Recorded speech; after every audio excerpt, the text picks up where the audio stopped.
Halo teman-teman, di sini saya akan menjelaskan keseharian saya yang berkaitan dengan nilai-nilai Pancasila.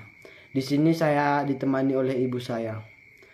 Pada pagi hari setelah bangun, saya tidak lupa untuk berdoa terlebih dahulu sebelum memulai aktivitas saya.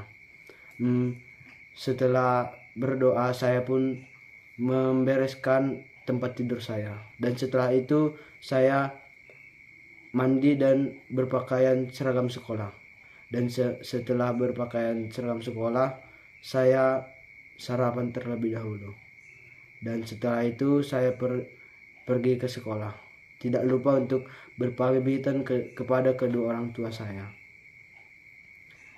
Dan setelah sesampainya di sekolah, saya pun tidak lupa untuk menegur guru-guru atau menyapa mereka sebagai tanda hormat saya kepada mereka.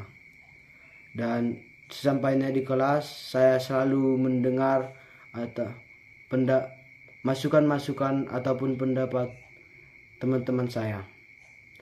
Setelah pulang sekolah, saya tidak langsung pulang ke rumah, saya mengikuti bimbel. Dan setelah pulang bimbel, saya langsung pulang ke rumah. Dan sesampainya di rumah, saya selalu menyempatkan memberesi rumah untuk membantu kedua orang tua saya.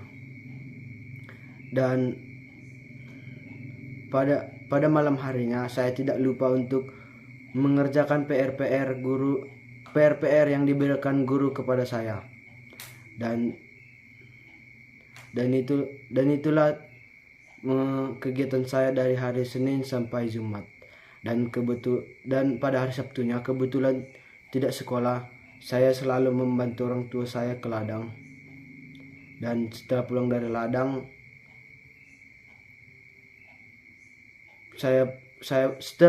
ladang, saya langsung mandi.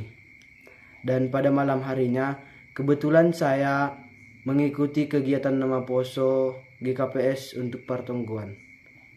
Dan pada keesokan harinya, yaitu pada tepatnya hari Minggu, saya tidak lupa untuk melakukan kegiatan beribadah ke gereja sebagai kewajiban saya sebagai orang Kristen.